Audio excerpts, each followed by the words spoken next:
요한복음 15장 1절부터 보겠습니다. 요한복음 15장 1절에서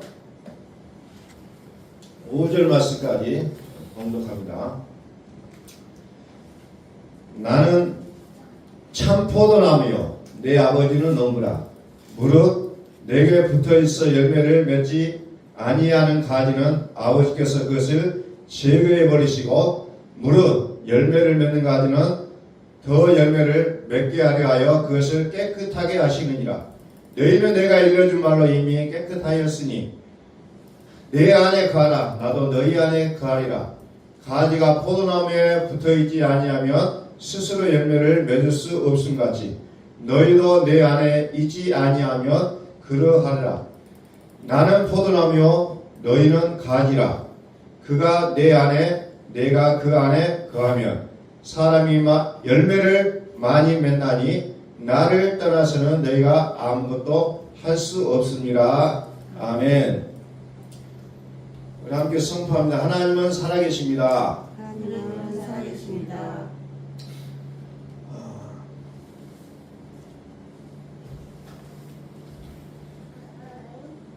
오늘은 우리 교회 특별히 하나님 앞에 추수감사 예배로 드리는 날입니다. 그동안 하나님께서 1년 동안 우리에게 해주셨던 수많은 일들도 기억하며, 또 이거 영적으로 또 우리가 하나님 앞에 고백하며 찬양하는 뜻깊은 날입니다. 오늘 평소에 치과가 시간이 많이 안 걸려서 오늘 치과를 갔다 왔더니 치과에서 뭔 일이 그렇게 많은지 1시간 40, 50분 걸린 것 같아요. 그래서 너무 이제 바쁜 마음으로 지금 왔었는데 이런 일이 한 번도 없었는데 오늘 좀 작업이 길어졌었습니다. 어제도 이제 암 걸리신 분이 한 분 계셔가지고 만나면서 이제 여러 가지 이야기들을 좀 나누고 그랬는데 49살인데 혈액암이 걸려가지고 순식간에 그냥 병원에 가네 어쩌네 하더니 또 퇴원해가지고 집에서 또 병원을 또 다니면서 항암 치료를 받고 그러더니 또 저 사진을 보여주는데 시커맸던 부분들이 또 전반자 찍혀 있고 막 이런 치료가 되는 과정들이 굉장히 좀 진행이 빨리 되고 있더라고요. 그럼에도 불구하고 이제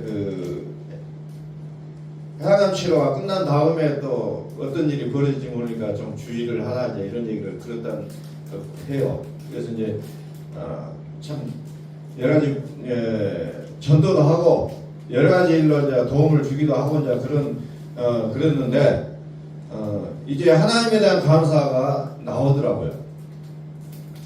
이제 그동안 이제 교회는 많이 안 나갔지만 그래도 교회 다니는 그런 시간들이 있었고, 또 교회 다니신 분들한테 또 많은 이야기들도 듣다 보니까 하나님에 대한 감사도 하게 되고, 그러면서 조금 사람이 달라진 부분들도 있고 그렇더라고요. 그래서 여러 가지 이야기들을 나눠봤는데 사람이라는 것이 뭐 잘 몰라요.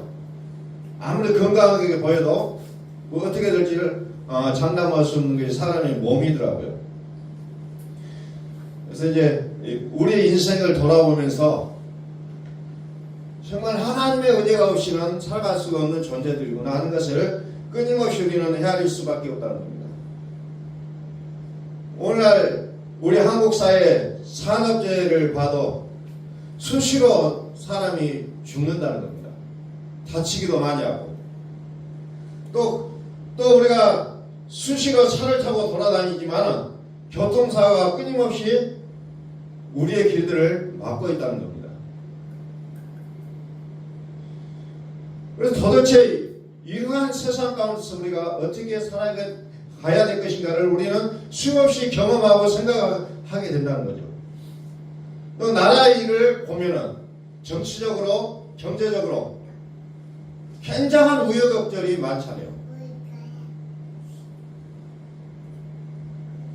끊임없이 우리는 생각하는 것이 하나님이 함께 하시지 않는다면 우리는 답이 없구나라는 것을 끊임없이 깨닫게 된다는 거죠. 오늘 말씀은 많이 들었던 말씀들 가운데 하나예요. 나는 포도나무요 너희는 가지라. 많이 듣기는 들었지만 또 그러면서도 잘 깨닫지 못하는 부분들이 많다는 겁니다. 자, 1절부터 쭉 한번 볼게요. 나는 포도나무요 내 아버지는 농부라. 지금 이것을 누가 말씀하십니까? 예수님이 말씀하시는 거예요. 예수님은 포도나무요 하나님은 농부다. 하나님은 농부다. 이 15장의 내용들이 우리의 마음의 영적인 상태를 우리에게 말하고 있는 내용이라는 겁니다. 포도가, 포도원. 그래서 하나님은 농부다. 하나님은 농부다는 거죠.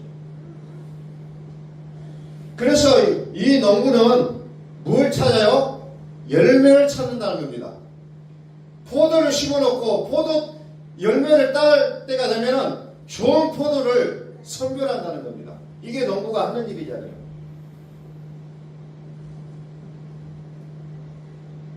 열매를 찾으신다는 거죠. 농부 되신 하나님이 우리에게 찾으시는 열매가 있다는 거예요. 근데 그 열매가 무슨 열매요? 포도 열매라는 거예요. 포도 열매. 예수님이 포도나무고 근데 우리는 뭐예요? 가지라는 거죠. 가지는 나무에 붙어 있어 사는 거예요. 붙어 있어 산다는 거죠. 포도나무에 붙어만 있으면 열매가 포도가 열린다는 겁니다. 이 농부의 마음은 그 수확기에 가을에 이제 이것을 하나씩 하나씩 거둬들인다는 거죠. 이것이 인생의 법칙이기도 하고 하나님께서 우리의 인생들에게 정하신 법칙이라는 거예요. 이게 농부가 찾는 기준의 열매가 어떤 것인가, 우리는 그런 것들을 끊임없이 보셔야 된다는 겁니다. 농부가 찾는 기준, 농부가 찾는 열매의 기준. 포도는 예수 그리스도. 나 예수는 포도나무다. 너희는 가지다. 그 가지에죠. 가지 끝에 뭐가 열매가 달린다는 겁니다. 보통의 경우에 열매는 가지 끝에 달려요. 원 줄기에는 열매가 맺히지가 않는다는 거죠. 마찬가지로 포도나무도 가지 끝에 열매가 맺는다는 겁니다. 이제 이것을 또 다른 말로 얘기하면 우리의 믿음을 전달하는 거죠. 예수 그리스도 나의 죄인의 모습을 깨끗하게 해주시고 죽으셨고 항상 살아계심의 모습을 위해서 부활하신 다시 살아나신 포도나무 그리스도. 그래서 그리스도라 칭하는 예수가 나다 얘기하고 있잖아요. 나다. 하나님께서 계획하신 믿음을 하나님이 오늘 우리에게 요구하신다는 거죠. 2절 무릇 내게 있어 과실을 맺지 아니하는 가지는 어째요? 가지가 어째요? 너희는 가지다. 너희는 무릇 내게 과실을 맺지 아니하는 너희들은 아버지께서 이를 제어버린다. 무릇 과실을 맺는 가지. 너는 더 과실을 맺게 하려고 어떻게 하냐? 깨끗하겠다는 거죠. 나무는 가만히 놔두면 열매를 맺지 못합니다. 뭐합니까? 때에 따라 나무가지는 잘라버려야 된다는 거죠. 필요 없는 가지는 다 잘라요. 그래서 성경에도 보니까 쓸데없는 가지는 제어버린다 했잖아요. 정정을 해야 된다 그죠. 다 나무 잘라야지 그 다음에 열매가 풍성하게 열린다는 겁니다. 잘라버린다는 거죠. 왜? 더 과실을 맺게 하려고 어떻게 해요? 깨끗하게 한다. 깨끗하게 한다. 깨끗해, 가지가 깨끗해야 열매가 열린다는 거죠. 열매는 뭐냐면은 항상 살아계신 하나님이 깨끗한 그 사람 통해서 나타난다는 겁니다. 하나님이 나타나시는 거예요, 사실은. 은사라는 말이 구약 성경에 처음에 나오는 것이 어디에서 나오냐면은 그 성막이라는 거 있죠. 거기에 그것을 만들 때 하나님 은사를 주십니다. 오늘날 우리가 생각하는 은사는 막 귀신을 쫓아내고 병을 고치고 막 뭐 이런 것들을 얘기하는데, 하나님이 인간에게 은사를 주실 때 처음에 했던 것은 그 성막을 만드실 때 은사를 주십니다. 그 사막 가운데서 금을 가지고 열을 막 몇백 개씩 올려가지고 금을 만들고 그래서 작업을 해서 만드는 것이 어쩐 기적이에요. 기적. 사막에서 그런 열을 낼 수 있다는 것이 기적이라는 겁니다. 오늘날에는 기계도 좋고 장비가 좋아가지고 공장에서 포스코나 이런 데서 열을 막 몇 도씩 해가지고 열을 낼 수가 있는데, 그 당시 열악한 그 사막에서 어떻게 그 일을 했을까? 그 생각해 보면은 아찔한 순간들이에요, 사실은.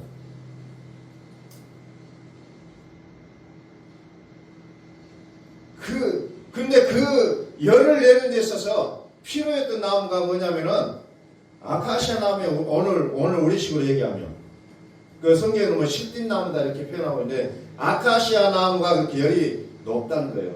우리도 어렸을 때 많이 불을 태워보기도 했지만 잘 타요. 잘 타면서 오래 타고 굉장히 열이 뜨겁다는 거예요. 이제 그런 엄청난, 그러니까 하나님께서 은사를 주시지 않으면 할 수 없었던 일이라는 거죠. 결국 은사의 목적은 뭐냐? 하나님 일을 하게 하는 거예요.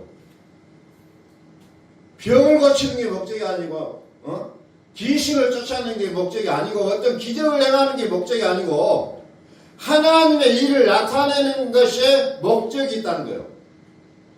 근데 오늘날 많은 크리스찬들은 그것을 잘못 사용하고 있다는 거예요. 죽인 자를 살려내고, 병든 자를 고치고, 뭐 이런 것 쪽으로만 그 은사를 생각하고 있다는 거죠. 그러나 궁극의 은사는 하나님의 일을 나타내는 게 은사라는 겁니다.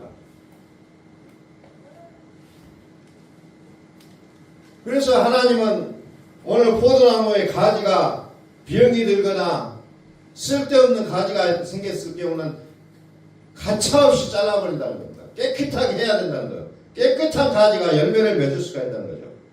그 깨끗하다는 이 반대가 뭐예요? 더럽다는 거죠. 더럽다. 이 더럽다는 개념은 어디에 나오니까? 요한계시록 8장 18장이 나오죠. 요한계시록 18장. 전부 다 하나님을 믿는 사람들을 전제로 말씀하고 있다는 겁니다. 성경은 불신자들에게 해주시는 말씀이 아니에요. 하나님을 믿는 사람에게 하는 얘기들입니다. 그런데 열심히 하나님을 믿어요.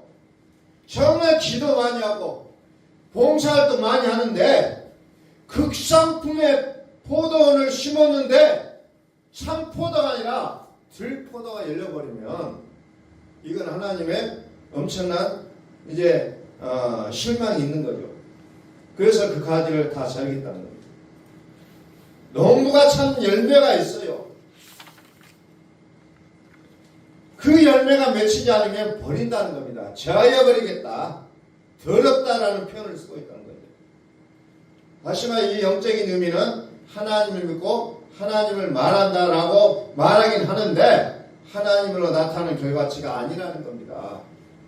그러니까 열심히 하나님을 믿는데 하나님이 기대하는 그 믿음의 표현이 나오지 않으면 안 된다는 것을 성경은 얘기하고 있다는 거죠. 요한계시록 18장에 들어오면 바벨론 성전을 얘기하고 있습니다. 바벨론적인 믿음, 율법적인 믿음을 얘기하고 있다는 거죠. 내가 열심히 살아내는 걸 얘기하고 있어요. 근데 바벨론 성 안에는 각종 귀신의 처소와 더러운 영들이 모이는 것이라고 했잖아요.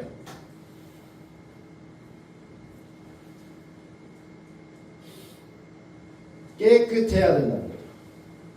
예수 그리스도의 이름 안에서 열매를 맺기 위해서는 반드시 깨끗함이 뭔지를 가르쳐주고 있다는 거예요. 깨끗해야 됩니다. 무릇 가시를 맺는 가지는 더 가시를 맺게 하려 하여 이를 깨끗하게 하신다. 또 3절 봅니다. 너희는 내가 일러준 말을 이미 깨끗해졌다. 너희들은 이미 깨끗하다. 내 안에 거하라. 내 안에 거하라. 나의 말씀 안에 거하라. 내 안에 거하라는 말은 나의 말씀 안에 거하라. 이 복음은 말씀이 육신이 되어서 이 땅에 오셨고 궁극은 우리 안에 거하시니 곧 하나님의 독생하신 영광이요 은혜와 진리가 풍성하더라 그랬어요. 은혜와 진리가 풍성하더라. 풍성해야 되는 이 영적인 말씀, 예수님의 말씀 내 안에 거하라. 그러면 너희는 깨끗하게 된다. 그러면 너희는 깨끗하게 된다. 그럴 때 나도 너희 안에 거하게 될 것이다 라고 얘기하고 있다는 거예요. 그래서 성경은 최종적인 목적이 뭐냐? 내 안에 살겠다는 게 하나님이에요. 하나님이 내 안에 사시겠다는 거예요. 이게 하나님의 최종적인 목적이라는 겁니다. 내 안에 살으시는 하나님을 우리는 뭐라고 얘기하면 내 안에 살으시는 것을 우리는 성전이라고 얘기하고 있어요. 건물이 성전이 아니라 우리의 마음의 성전이라고 하나님은 표현하고 계신다는 거죠. 절대 우리는 건물을 이렇게 우리의 머릿속에 상상할 이유가 없다는 거죠. 내 안에 하나님이 살아계시느냐. 우리의 신앙의 목표는 예수 그리스도를 갖는 것이라고 처음부터 제가 선포했습니다. 내가 하나님을 믿고 의지하고 살아가는 이유가 뭐냐? 예수 그리스도를 갖는 것이 우리의 목표를 가져야 된다는 거죠. 예수 그리스도를 가지는 것. 그것이 우리의 최종적인 목적이 되어야 된다는 겁니다. 그냥 단순하게 막연하게 나는 내 마음의 평안을 위해서 교회를 다닌다. 나는 나의 하고 있는 일이 잘 되기를 바라서 교회를 다닌다. 이런 막연한 생각 갖지만 이것도 물론 우리가 하나님을 믿고 살아가면 이 모든 일들이 잘 되게 있어요. 왜? 하나님은 모든 것이 합리화의 선을 이루신다고 약속하셨기 때문에 잘 되지만 우리의 목적지는 그게 아니에요. 그건 그냥 되어지는 것들이지 나의 인생의 목적이 아니라는 겁니다. 우리는 하나님의 영광을 나타내는 사람들이에요. 하나님의 영광을 나타내는 사람들. 그래서 내 안에 거하라. 내 안에 거하라. 내 안에 거하라. 자, 5절 한번 보겠습니다. 나는 포도나무여 너희는 가지니 저가 내 안에 내가 저 안에 있으면 너희는 가지인데 내 안에 이 말씀 안에 있으면 깨끗해졌다는 거죠. 내 안에 말씀 안에. 그래서 포도나무와 가지가 이제 하나로 붙어 있을 때만이 제 기능을 나타낼 수가 있다는 거죠. 붙어 있기만 하는 거예요. 내가 무엇을 잘할까? 내가 무엇을 할까? 그것을 생각하기보다 우리는 포도나무에 붙어 있으라는 겁니다. 어떤 모습으로든지 간에 포도나무에 붙어 있어야 복이 된다는 거예요. 그래서 성경은 우리에게 너무너무 강조하고 있다는 겁니다. 붙어 있어라. 붙어 있으라는 거예요. 자, 6절. 사람이 내 안에 거하지 아니하면 가지처럼 밖에 버려져 마르나니 사람들이 그것을 모아다가 불에 던져 사느니라. 사람이 내 안에 거하지 아니하면. 그러니까 교회를 열심히 다니는데 뭐가 좀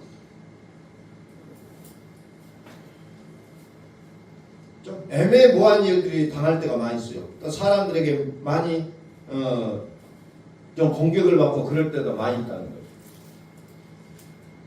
그러나 중요한 건 뭐예요? 사람이 내 안에 거하지 아니하면 어떻게 해요? 사람이 내 안에 거하지 아니하면 가시처럼 밖에 버려져. 사람들이 그것을 뭐하다가 불에 살라버린다는, 불에 태워버린다는 거죠. 그래서 이게 굉장히 무서운 얘기입니다. 하나님을 믿는 사람이 제대로 못 믿으면 어떻게 보면 세상 사람들에게 어떻게 보면 짓밟힘을 당할 수 있다는 그런 내용도 들어있잖아요. 그래서 우리는 정신을 차리고 하나님을 온전하게 믿어야 한다는 거죠. 근데 우리는 어때요? 늘 마음이 느슨해요. 내일 잘하면 되겠지. 내일 잘 믿으면 되겠지. 죽어서 천국 가면 되겠지라는 막연한 생각을 갖고 교회를 다닐 때가 너무너무 많다는 겁니다. 내 안에 거하라는 거죠. 내 안에 거하게 되면 포도주가 된다는 거죠. 포도주는 그리스도를 우리는 기억해야 돼요. 포도주는 그리스도. 물이 변하여 포도주로 바뀌었다.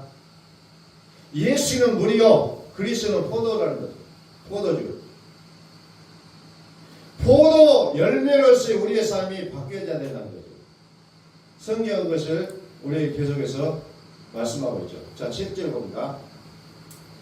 너희가 내 안에 거하고 내 말이 너희 안에 거하면 무엇이든지 원하는 대로 구하라. 그리하면 이루리라. 우리 크리스찬들은 이 말씀 너무너무 좋아해요. 그래서 이걸 가지고 펴놓고 뭐예요? 기도하라고 그래요. 기도합시다. 무엇이든지 원하는 대로 구하라. 그리하면 이루리라고 말씀하셨잖아요. 기도합시다 하고 막 그냥 세상이 떠나라고 고래고래 소리 지르면서 기도하잖아요. 50절. 내 안에 거하라는 말을 빼버린다는 거죠. 내 안에 거하고 내 말이 너희 안에 거하면 이 조건이 걸려있는 거예요. 그래서 우리가 기도해도 기도 응답이 없는 이유가 그냥 기도만 한다는 거예요. 이방인에게 구하는 것처럼 절에 다니는 사람도 그 기도할 줄 알고 다른 종교 다니는 사람들도 다 그 기도할 줄 알아요. 교회 다니는 사람도 똑같이 기도하고 있다는 거예요. 하나님 이거 해주세요, 저거 해주세요, 요거 다 똑같은 기도하는 게 아니에요. 너희가 내 안에 거하고 내 말이 너희 안에 거하면이라니 이것을 빼버리고 기도하면 이방이 기도하는 것처럼 중언부언하는 기도예요. 그것이 마태복음 예수께서 말씀하신 내용 중에 들어있잖아요. 중언부언하지 말아요. 교회를 다니는 것이 뭔지, 다른 종교를 믿는 것이 뭔지를 몰라요. 그래서 기도는 좋다더라 하니까 그냥 막 기도할 때마다 어제 했던 기도, 오늘 했던 기도 다 똑같아요. 막 철학 기도할 때 가면 다 똑같아요. 이게 해주세요, 저거 해주세요. 하나님을 이방신밖에는 여기지 못한다는 겁니다. 이 모든 것은 다 너희에게 주겠다. 그러나 너희가 해야 되는 뭐냐? 그의 나라 의를 구하라고 했는데 자꾸 그의 나라 의를 빼버리고 이 의식주를 구하는 일에 우리의 모든 삶을 매진하고 있다는 겁니다. 다 주겠다고 약속하잖아요. 다 주겠다. 그러나 너희가 해야 되는 뭐냐? 그의 나라와 의를 구하라는 겁니다. 다시 말해 너희가 내 안에 거하고 내 말이 너희 안에 거하면 무엇이든지 원하는 대로 구하라. 그리하면 이루리라. 이것을 우리가 기억하시라는 거예요.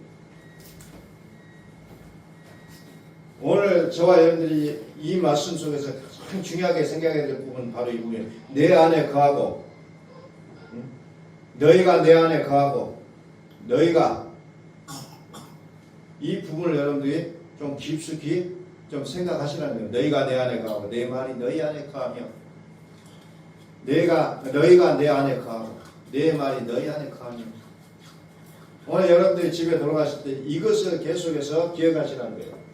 너희가 내 안에 거하고 내 말이 너희 안에 거하며 그랬을 때 우리의 기도는 100% 응답이라는 것이 보장이 되어 있다는 거죠. 근데 자꾸 자기 욕심만 구하고 있어요. 하나님의 뜻과는 상관이 없죠. 그러다 보니까 뭐예요? 울고 때를 쓰죠. 또 그것도 안 되면 뭐예요? 밥을 굶어서까지 때를 쓰잖아요. 뭐 그거 한다고 해서 나쁜 거 아니에요. 해야 돼요. 할 일들이에요. 그러나 조건이 뭐예요? 너희가 내 안에 거하고 내 말이 너희 안에 거하면 이것을 분명하게 인식하라는 겁니다. 왜 한국의 교회가 토속종교, 기복신앙으로 바뀌느냐? 이 말을 빼버리고 뒤에 것만 생각하고 가니까 기복신앙이 되어버린 거예요. 이것은 모든 종교가 기복신앙으로 바뀌었어요. 모든 종교가 마찬가지예요. 원래 가졌던 그 종교의 취지를 떠나버리고 기복으로 바뀌어버린 우리나라에 오면 기복으로 바뀌어버린다. 복을 구한다는 게 기복이에요. 기복. 다른 뜻이 아니에요. 원래 목적은 그게 아니었어요. 원래 목적은 그게 아니었는데 기복으로 바뀌어버린다. 묘하게 우리나라만 오면 모든 게 다 그렇게 바뀌고 있다는 거죠. 내 안에 거하게 되면 포도주가 바뀐다는 거예요. 포도주가 바뀐다.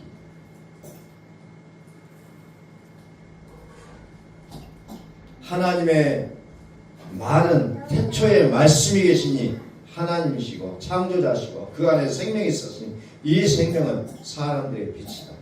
우리 속에서 이제 하나님의 말씀이 이제 살아주셔요. 너희가 내 안에 거하고 예수님 그 다음에 내 말이 너희 안에 거하게 되면 살아주신다는 거죠. 그리스도가 되는 거예요. 내가 예수 안에 거하고 내가 예수 안에 거하시면 그리스도가 내 안에 들어오신다는 거예요. 하나님이 우리 안에 오셔서 살아주시는 것이 그리스도예요. 그리스도. 대개공의 예수의 그리스도 그게 무슨 뜻인지 구분 안 하고 대충 쓰고 살아가는데 우리는 예수 안에 예수와 그리스도를 우리가 분명하게 아셔야 된다는 거예요. 예수 그리스도. 하나님 그분이 우리 안에 사실 때를 우리는 그리스도라고 표현하고 있는 거예요. 사실상. 히브리서 9장을 한번 볼까요? 히브리서 9장 27절.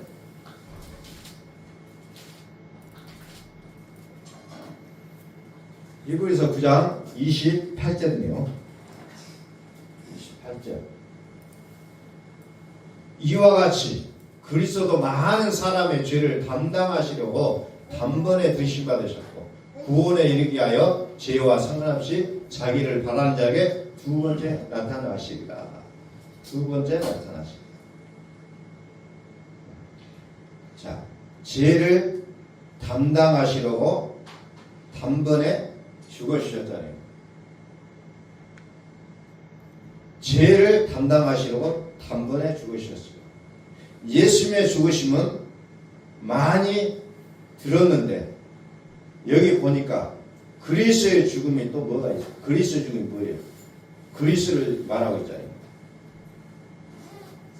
이 아들의 이 그리스도 우리 속사람 얘기합니다. 속사. 에베소 3장 17절에 그리스도가 너희 마음에 있다고 얘기하잖아요. 너희 마음에 있다.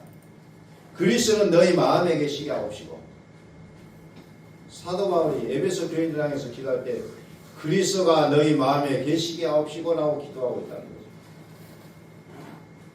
그리스도를 갖는 것이 우리의 최종의 목적이라는 겁니다. 이게 이루어져야 돼요. 그게 뭐예요? 너희가 내 안에 내 말이 너희 안에 내 말이 너희 안에 이 부분이라는 거예요. 너희가 내 안에 거하고 내 말이 너희 안에 거하면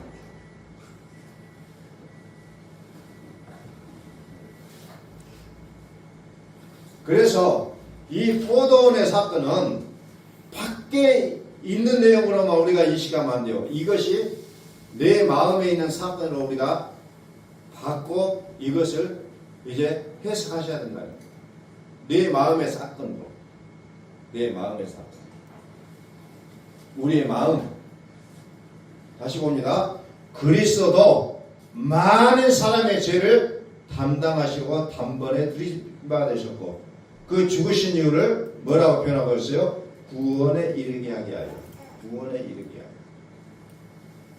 하여. 자, 28절 다시 봅니다.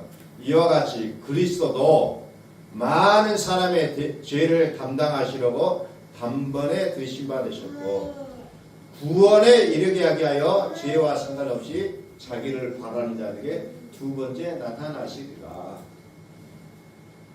두 번째 나타나시리라. 단번에 죽으셨다. 구원에 이르게 하게 하여. 목적이 분명하잖아요. 이 구원까지 가야 된다는 겁니다. 그러니까 1차적인 목적만 가고 끝나버린 것이 아니라 마지막까지 가셔야 된다는 거죠. 마지막까지. 이 구원까지 가셔야 완전한 구출이 되는 거예요. 완전한 구출. 구원에 이르게 하게 하여 죽으셨다. 근데 여기 보니까 죄와 상관없이, 이게 그리스도에게서 가장 중요한 얘기예요. 죄와 상관없이. 예수는 뭐예요? 마태복음 1장 21절에 이 아들을 낳으니 이름을 예수라라. 이는 자기 백성을 죄에서 구원할 자이심이라. 예수의 이름의 뜻이 죄 있는 자를 구원하는 거예요. 아들을 낳으니 그 이름을 임마누엘이라 하니라. 하나님이 저희와 함께 하신다. 그래서 예수와 임마누엘, 예수와 그리스도. 성경은 그 뜻을 좀 달리 표현하고 있다는 거예요. 달리. 막연하게 우리는 그냥 싸잡아서 예수 믿고 구원받았다라고 얘기하는데 자세히 보면은 약간의 다른 내용들이 들어있다는 거, 이것을 이해를 하셔야 된다는 거예요. 그런데 예수와 그리스도는 뭐예요? 하나님의 아들이라는 거예요. 하나님의 아들. 그런데 이 하나님의 아들인데 사역적으로 보니까 예수와 그리스도라는 그 부분이 있다는 거예요. 사역적으로. 같은 분인데 역할이 있다는 거예요. 역할이 있다는 거죠. 그래서 우리는 그런 부분들을 좀 의미심장하게 보실 수 있어야 된다는 거예요. 왜 나타나십니까? 두 번째 나타나시냐고 그랬죠. 두 번째 나타난다 그랬죠. 왜 나타나시냐? 구원해 주시려고. 이것이 단번에 죽으신 이유라고 했잖아요. 단번에 죽으신 목적. 영단번이라고 얘기하고 있잖아요. 한 번으로, 한 번 죽으심으로 우리의 모든 일이 해결된다는 거죠. 근데 구약에 염소를 잡고 송아지를 잡고 그랬던 시대는 영단번이 아니라 단회적이라고 얘기하고 있어요. 일회용이라는 거죠. 일회용이었어요. 그때 당시에 구약 시대의 그 속죄는. 그런데 그리스도께서 죽으신 이후로는 이것이 일회용이 아니라 한 번 죽으심으로 영원한 효력을 나타내고 있다는 겁니다. 효력. 그래서 이런 부분들을 우리가 좀 구체적으로 깨달아 아셔야 우리의 믿음이 어떤 방향으로 가야 될 것인가를 분명하게 아시게 된다는 겁니다. 영단번으로 우리 죄를 위해서 영단번으로 죽어주셨다는 거죠. 이것이 너희가 내 안에 거하다는 거예요. 너희가 내 안에 거하다. 이미 죄인된 모습은 깨끗해졌다는 거죠. 깨끗해졌다고 말씀하고 있습니다. 깨끗해졌다는 것이 어찌 보면은 기독교에서 가장 중요한 거예요. 깨끗해졌다. 근데 예수님께서 뭐요? 단언하잖아요. 이미 깨끗해졌다. 이미 깨끗해졌다. 그런데 우리는 그것을 도덕적인 의미로 해석을 하니까 우리는 매일매일 죄인인데 어떻게 깨끗해졌냐고 의문을 제시할 수가 있는데 하나님 보실 때는 깨끗해졌다. 그리스도께서 영단번에 죽어주심을 통해서 깨끗해졌다는 거예요. 그래서 농부가 되신 아버지가 찾으시는 열매, 열심히 있는 믿음의 행함이 아니라 포도밭에서 포도나무를 심었다면 하나님이 찾으시는 열매는 포도라는 거예요. 포도송이, 포도주, 포도송이. 다시 말해 그리스도를 생명이라고 얘기하고 있다는 거예요. 그리스도를 생명. 그래서 우리의 천년임이 되신 그리스도라고 얘기하고 있죠. 우리의 천년임이 되신 그리스도. 그분을 끌어안고 있는 자는 인정하시겠다는 거예요. 왜? 우리 인간은 100번, 1000번, 10,000번을 살아도 죄의 모습이 나올 수밖에 없는 존재들이라는 겁니다. 그걸 아시기에 그리스도를 품은 자는 깨끗해졌다고 하나님이 인정하시겠다는 거예요. 나의 죄를 담당하셨다. 단번에 그렇다면 우리들은 이 믿음을 가졌다면 죄와 어떻게 됐다고요? 상관이 없어야 된다는 거예요. 죄와 상관이 없어야 된다는 거예요. 죄와 상관이 없어야 되는 것이 뭐냐 하니까 너희가 내 안에 거하는 것이다. 이렇게 표현하고 있다는 겁니다. 너희가 내 안에 거해야 한다. 이것을 전제가 돼야 그 다음에 내 말이 너희 안에 거한다. 이것이 된다는 거예요. 그러면 무엇이든지 구해라. 그러면 이루어지게 된다. 라고 성경은 원칙을 얘기하고 있다는 겁니다. 법칙을 얘기하고 있습니다. 이것이 하나님 자신은 추수감사주일에 예배 드리는 영적인 깊은 울림이 있어야 된다는 거예요. 이것이. 그래서 시편 133편에는 이것을 뭐라고 하냐면 형제라고 얘기합니다. 형제가 연합하여 동감하여 찍으리 선하고 아름다운 거. 선하고 아름답다는 거예요. 형제가 연합하여 동감하는 것이. 머리에 있는 보배로운 기름이 수염과 아론의 수염에 흘러서 그 어깨까지 내린 것 같고 헐몬에 있으리 시온의 산들에 내린 것 같도다. 여호와께서 복을 명하셨다. 거기서라고 얘기합니다. 거기서 비로소 복을 얘기하고 있죠. 하나님에 있는 사람들이 복이 되는 거죠. 이게 뭐요? 영생이라고 얘기하고 있습니다. 여호와께서 복을 주십니다. 그 복을 영생이라고 얘기합니다. 하나님의 생명이 열매로 풍성케 되는데 우리가 살아내는 삶이 어떻게 되냐? 명령하신 대로 사는 거예요. 명령하신 대로. 그게 시편 133편에 나와 있는 내용들이 명령대로. 하나님의 명령은 영생이요. 하나님의 명령은 영생이라고 표현하고 있어요. 하나님 명령. 거기에서 그리스도 안에서 내 말이 너희 안에 거하는 삶의 열매가 많이 있는 그 단계에서 하나님이 명령해 주신다는 겁니다. 이 하나님의 말씀이 영생이라는 겁니다. 내가 살아내는 삶이 아니라 하나님의 생명이 나의 생명 되어 주시는 이 놀라운 증거, 이 명령을 선포하게 됩니다. 이 명령은 모든 세상에 그렇게 힘들게 부대끼고 아프고 눈물 흘리고 갈등하고 했던 모든 것들이 이제 다 발 안에 들어가게 되어 있다는 거예요. 발 안에 들어간다는 거예요. 이 명령 앞에, 이 영성 앞에 이제 하나님의 형상대로 지음을 받은 신분들을 지금 우리를 그 지음받은 신분으로 만드시겠다는 거예요. 재창조. 이제 그 하나님의 명령이 우리 속에서 일일이 이루어지는 놀라운 은혜가 있기를 예수 그리스도의 이름으로 선포합니다. 기도하겠습니다.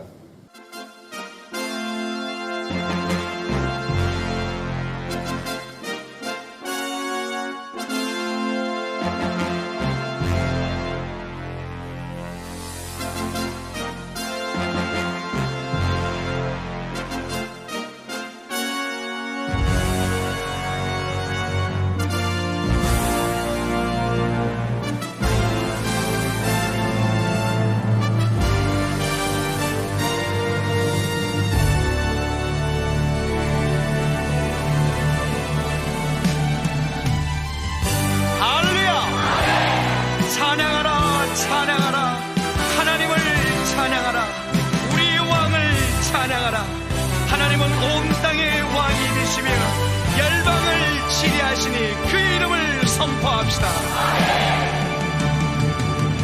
지존하신 주님 이름하네 무릎 꿇고 다 경배해 거룩하신 주님 보좌 앞에 엎드려 절하세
예수는 예수는 그리스도, 살아계신 하나님, 예수는